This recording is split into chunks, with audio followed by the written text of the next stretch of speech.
Welcome to MyBookie. You're ready to create an account and start making money, and we're here to help. And remember, you can get a bonus of up to $1,000 on your first deposit.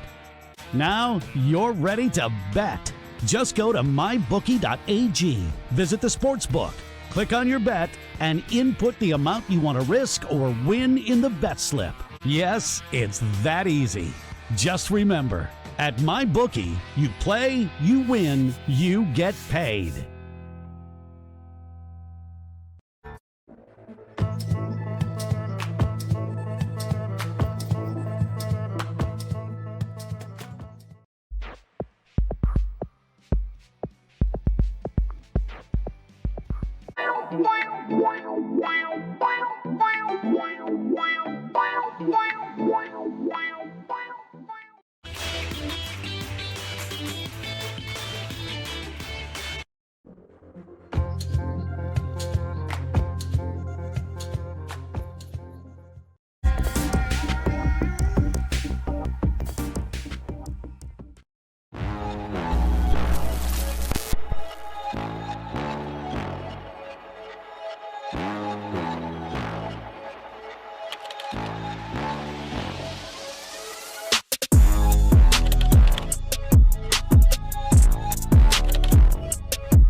Episode of Blood, Guts, and Thunder, the first web show dedicated exclusively to Canadian soccer with a special focus on the national teams.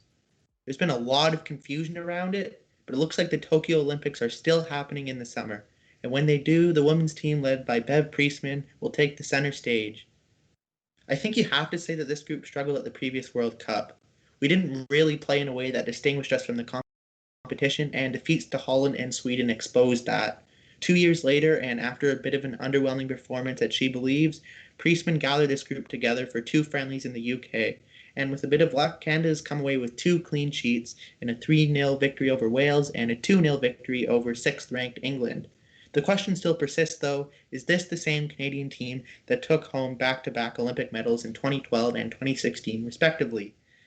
Has this group found the identity that it lacked so recently? Here to discuss this with me today is Alexandre Gangué-Ruzic, who is the editor and chief of Between the Sticks, which might be my favorite Whitecaps resource out there. It's one of the best resources available. It provides an often analytical look at the MLS and even the national teams. We'll be talking to Alexander after the break.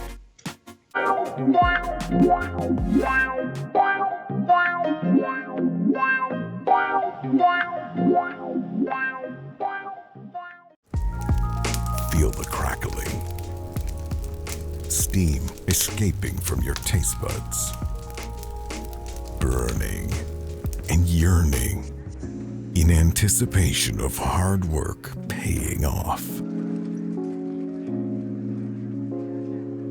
A craft earned and perfected, hands that give glimpses of guarded family secrets. Taste the air. You dance with the flames. A moth drawn to the lights. The sights attack your eyes like a morning sun, rising lifting. Your soul has awakened.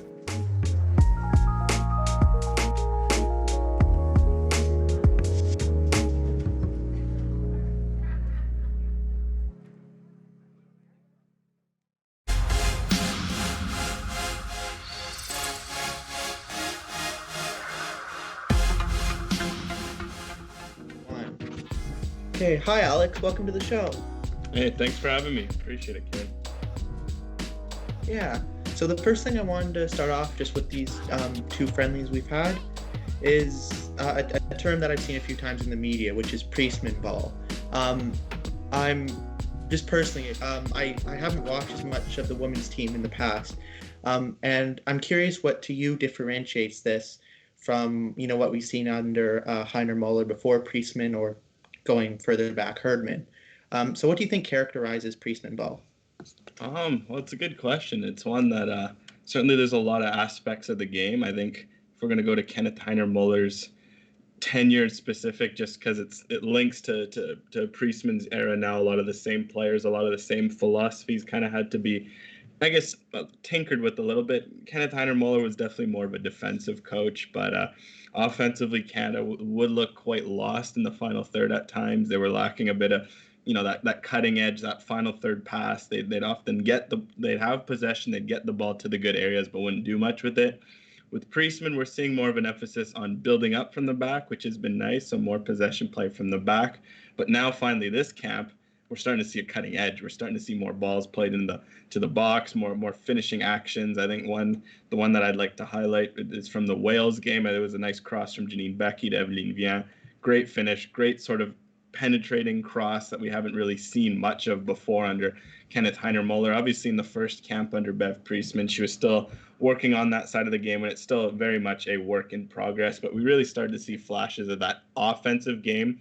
Canada obviously is a defensive juggernaut. That is their main strength. You look at just their roster makeup when you have three strong center backs like Kadisha Buchanan, Shalina Zadorsky, and Vanessa Gilles. Your core strength is always going to be your defense. So that obviously is something they're emphasizing, something they're still good at, something they've carried over from Kenneth Heiner Muller, and they're continuing to grow. But for me, Priestman ball is really how they play in possession, how they attack. And more broadly, what do you think went right against England and Wales that let us pick up these two clean sheets? I guess we're going to go from a defensive standpoint. I just think they just did what they had to do to keep the clean sheet, specifically against Wales. The Wales one's a bit of a tough one to dissect because they did fall asleep at a few moments and probably could have gotten punished against top opposition. They didn't. Stephanie Labbe was alert in goal and mostly kept the ship tidy there. Against England, I think we saw more of Canada was locked in. They were winning every action. What I liked is, England's got a lot of top attacking threats, and they had 4 shots on target in 90 minutes, and none of them were particularly good shots on target. So for Canada, it was really just they held a good line. It wasn't too deep. It wasn't too high. They were constantly pressing the English midfielders and defenders at one end, and then defensively, there just wasn't much room for England to move in the final third. And I think defensively, that helps you keep clean sheets. I think clean sheets, it starts with the work you do at the front of the pitch. And I think Canada's starting to be more active in their press, more active in how they start their defensive actions at that side. And I think defensively, again, Zadorsky and Gilles, who were the two center backs, they were winning everything. And even the one time Gilles did make a mistake, she atoned for it pretty quickly, which was nice to see. And I noticed that just like to the extent that Canada was able to close down England, England clearly had some creative midfielders. They had some talent up front, and they just got closed down every time after time. It was amazing to see. Just to stay, a few more questions regarding tactics. So Priestman had some concerns after the Wales game about the pace of play. She was wondering if that sort of pace, it wasn't the fastest. Do you think those concerns were addressed in the England game? To the extent that the score suggested.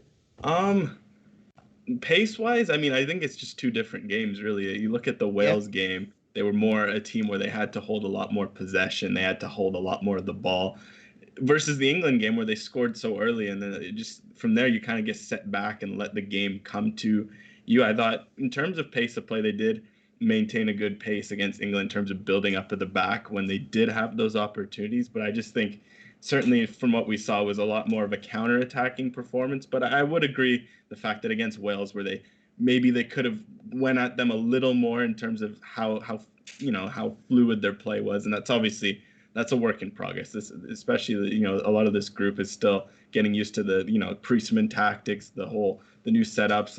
Midfield trio, for example, of Quinn, Jesse Fleming, and Desiree Scott are all still getting really used to each other, and we're seeing a lot of progress, especially from Quinn, who was excellent in both games, as well as Jesse Fleming, who, again, across both games, those are two of the Canada's standout performers. But again, I think it's still a work in progress. In the England game, you can't ignore the fact that they scored so early, which kind of allowed them to dictate the game, which something, had they not scored so early, who knows how the result might have been changed by that. But it certainly, to win games, you can't ignore the fact that they scored first, no matter how, say, fluky the goal is, because some might point out a defensive error. I point out Eveline Vian's awareness to just press the English defender and win the ball back and score. So it's certainly a mixed bag on that front, but in terms of the pace of play, I'd certainly agree. In certain areas, it improved versus England, but that was also just as much the effect, just the style of game that it was. I agree, yeah. People were calling both goals fluky, but that takes skill to get in behind a center back like that and just muscle him off the ball. It's not all, yeah. It's a bit, I don't know. I think it's a bit oversimplified to just call that a fluke. So you mentioned earlier the She Believes Cup. I think it's, or at least from what I saw, I think it's fair to say that was a bit underwhelming, at least from the beginning, or do you agree? The She Believes Cup, that is? Yeah, Canada's performance at the She Believes Cup, sorry. Certainly. I mean, expectations weren't super, super high heading into that. Obviously, new coach, always going to be tough to really get in. A lot of these players hadn't played together in a while. I thought the U.S. game was a fantastic start to the She Believes Cup. I mean, you're playing the top-ranked team in the world to only lose 1-0 off a late goal. You take that, considering Canada's been kind of battered by the U.S. in past games. As for the Argentina and Brazil games, you would have liked to see more, at least heading into especially the Argentina game, you would have liked to see them dominate more, just make more happen in the final third.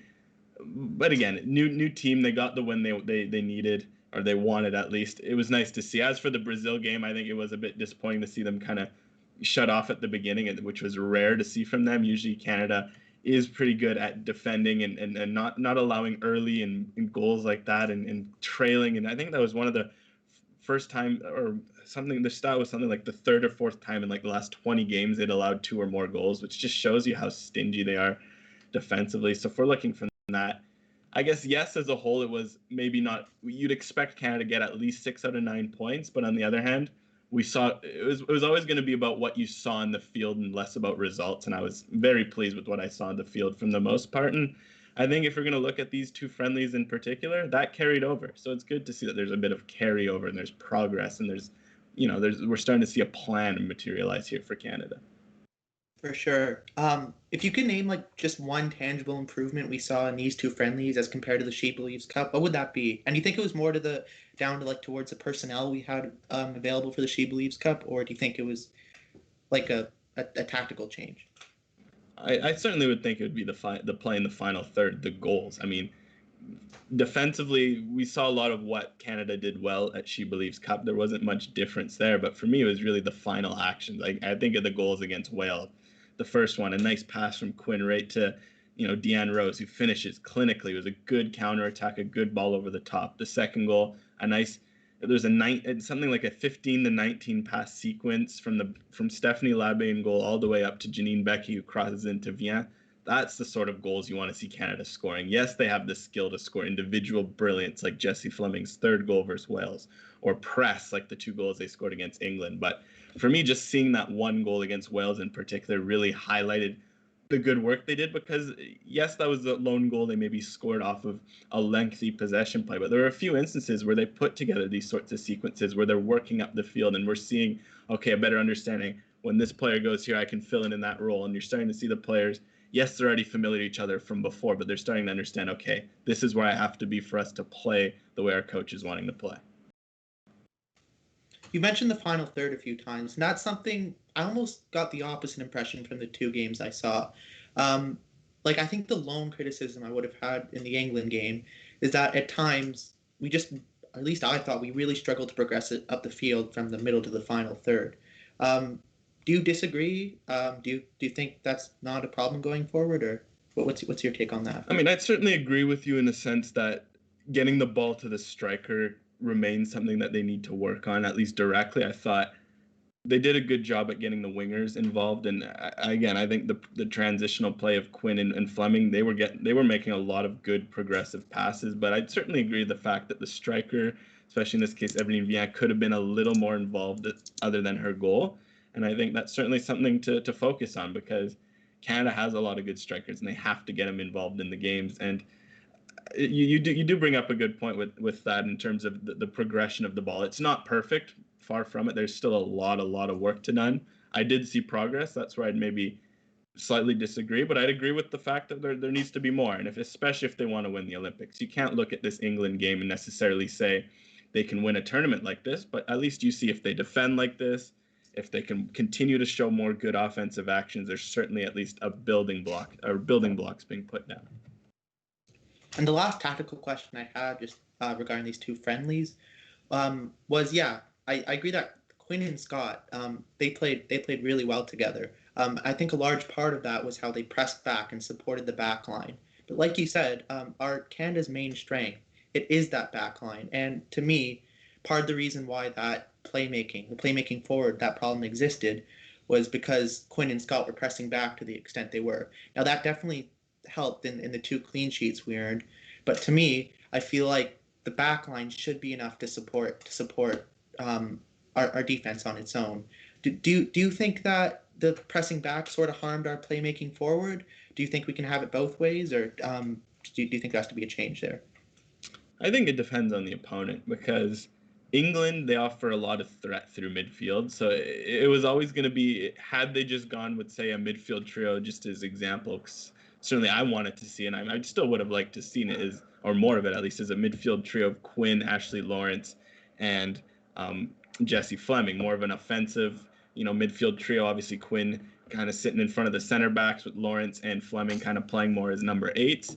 But to be fair, Desiree Scott played a big role against a team like England, kind of playing more of that defensive stopper and adding an extra body in midfield. So I'm not necessarily opposed to the idea. I do agree that, again, that's always going to limit a bit your offensive play. It puts a lot of onus on Quinn and Fleming to progress the ball. But it really depends on your opponent. So I'm not going to look at the England game and say I'm necessarily worried about that, because it's a change that made sense. But it's certainly something to keep an eye on going forward. Yeah, I just, the way that the question's phrased, it makes it sound like it has to be universal for every game, but there definitely has to be tactical adjustments depending on the opponent. Yeah, of course. I want to move on to a few players in particular. So a lot of people are talking about Viens, Fleming, Quinn. We saw some great performances. Is there anyone else that stood out to you in particular that isn't getting as much attention? Well, that's a good question. I think, if we're going to have to start at the back, I just thought Vanessa Gilles continues to be a rock for Canada. I think it was really her emergence at center back is good for Canada, especially if Kadisha Buchanan or Shalina Zadorsky are ever having to miss games. You're not missing a beat.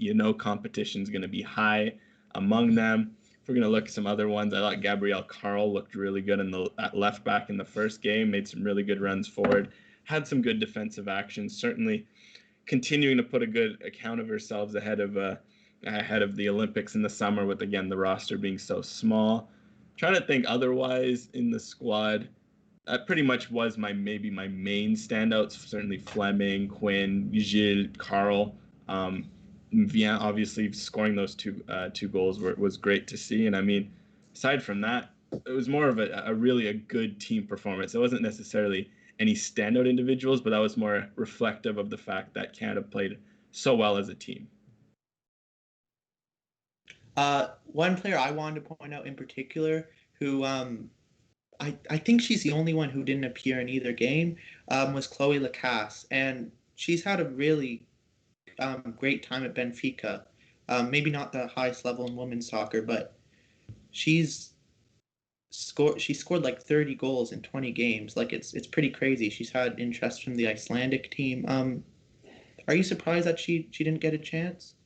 I just think it is circumstantial. I would have liked to see her get minutes, yes, but at the same time, it was good to see Priestman reward Eveline Viens for her good work at She Believes Cup and her good work with club, etc.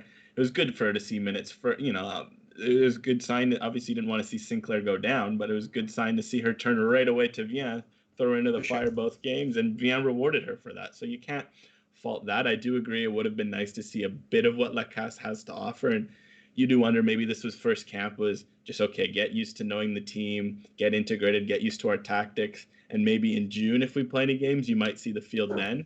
I just think, at this stage, it'll be hard for me to imagine her making the Olympics just because of how little time there is before then, and the fact that she won't get much integration, but she can still be a key piece for the road to the 2023 World Cup. So hopefully this was just more of a sign of, okay, welcome to the team.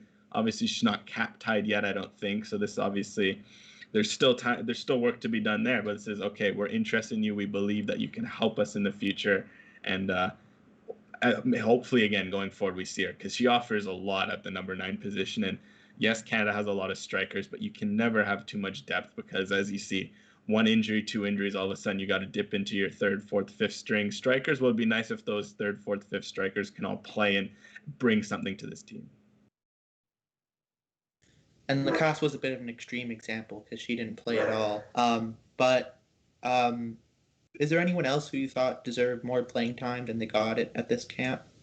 It's an interesting question. Anyone I believed who could have played more? Maybe Nichelle Prince, who scored the second Canada goal. She came off the bench in both games. I mean, she had an impact. I thought she was really good at She Believes Cup in a number 9 position. She doesn't usually play. I think I do see that Priestman experimented by putting Jordan Hoytema in the wing, and obviously Deanne Rose was really good, but I just wonder if Nichelle Prince, maybe we could have seen a front 3 of Eveline Viens, Nichelle Prince, and Deanne Rose. But again, with Janine Becky in that fold, it was going to be a hard question to kind of fit them all in. I think the Jordan Hoytema at wing experiment, at least from Jordan's perspective, probably didn't go as well as her Priestman would have liked, which is a bit unfortunate to see because obviously Hoytema can bring a lot to the Canadian team. She's a good number 9, but certainly if I was one player I would have liked to see a bit more of is Nichelle Prince, but she scored a good goal and she was good in the minutes she did see. And the last question I want to ask you is just looking way forward, or a bit forward to the Olympics. So what do you think the keys to success are going to be going forward? Do you think this Canadian team is capable of medaling for 3rd consecutive time? Do you think this is the same team that did the same in 2012 and 16? Same team. I don't know if I would necessarily quantify or maybe the same that was team. Well, certainly a similar team. A lot of certain similar attributes. Are they capable to the same extent? No, I understand what you mean by that, and I'd agree. They certainly got the same capabilities. Certainly a lot of different nuances. I think talent-wise they can medal. There's no doubt they can medal talent-wise. They're good enough to medal. Do they have is Priestman going to be able to put enough of her mark on this team in enough time to medal? 3 months ago, I was skeptical. Obviously, now I'm erring on the side of caution, but I see more, I am a little more optimistic of that now. I think if Canada holds games in June and they really start to take what they did this camp and push it to another level, I really would start to believe. Obviously, it depends on draw and, there's some factors.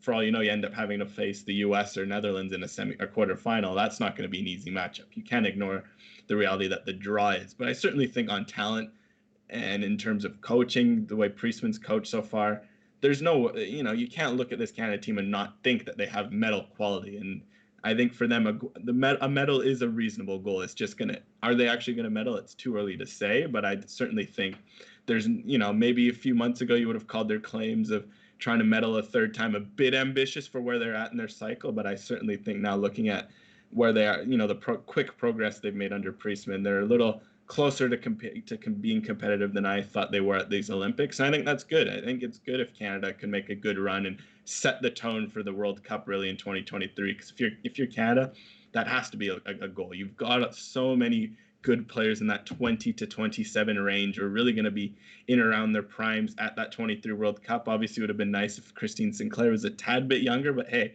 she might still be young enough to lead that crew, at least in terms of leadership and maybe even obviously talent-wise and as a starter off the bench. But in terms of the core group, the long-term focus is the World Cup, but I certainly think the Olympics can provide a good, stepping stone towards that. And just, sorry to repeat myself, just more specifically, like what do you think the keys are going to be to compete with like the United States or Germany or Holland? Like, what are we going to need to do? Certainly, it starts with defense. You have to play to your strengths in a tournament like this in Canada. Their strengths, their defense. We know that. In Canada, they can roll out a pretty darn good back four. Some that would match most, if not pretty much any team in the world. You got to rock with that. Otherwise, from there, if you don't concede any goals, it's all about, okay, can you find that one or two in games? And obviously, it would be nice to hopefully, we see more, as quote unquote, Priestman ball going forward, more possession play, more actions in the final third. That's going to go a long way to helping. But I think defense wins tournaments. There's no doubts about it. So I think if Canada's going to do any noise, it's going to start with their defense. But as we saw at the World Cup, where they only conceded 3 or 4 goals, they didn't score enough to overcome that. So it's really going to be a finding that balance between, okay, yes, you're going to defend well, but can you find the timely goals? And while I think their defense is enough for them to go far, whether or not they finish in the quarters or they make it all the way to the finals is going to depend on who's going to step up and provide those clutch goals at the right moments. Alex, thank you for joining me. And as always, I appreciate your perspective. Yeah, thanks for having me, Keiran. I really appreciate it.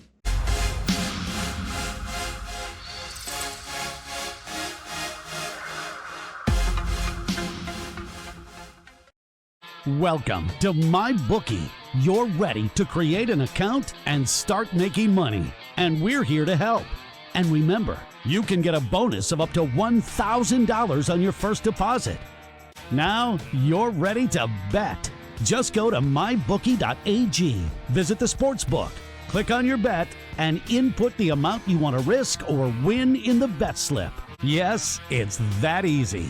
Just remember, at MyBookie, you play, you win, you get paid.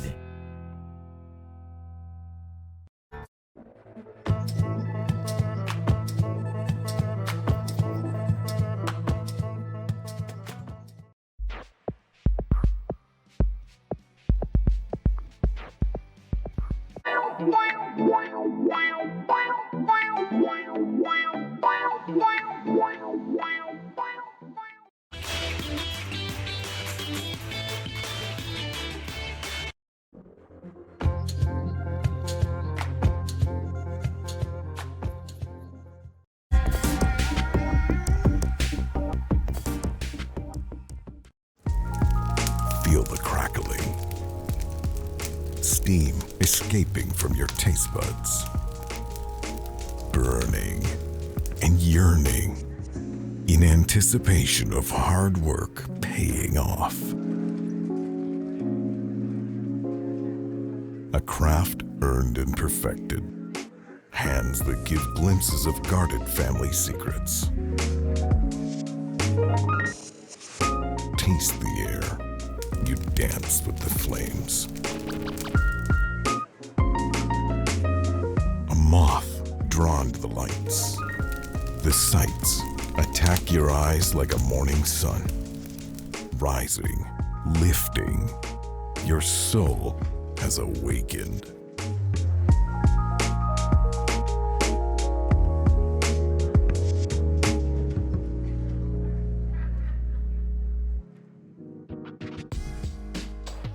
Big thanks to Alex for coming on. We'll be back in June to cover the men's national teams. Thank you for watching. Make sure to follow us at BGT Live on Twitter, and you can follow Alex at Alexandre Gangué-Ruzic on Twitter as well.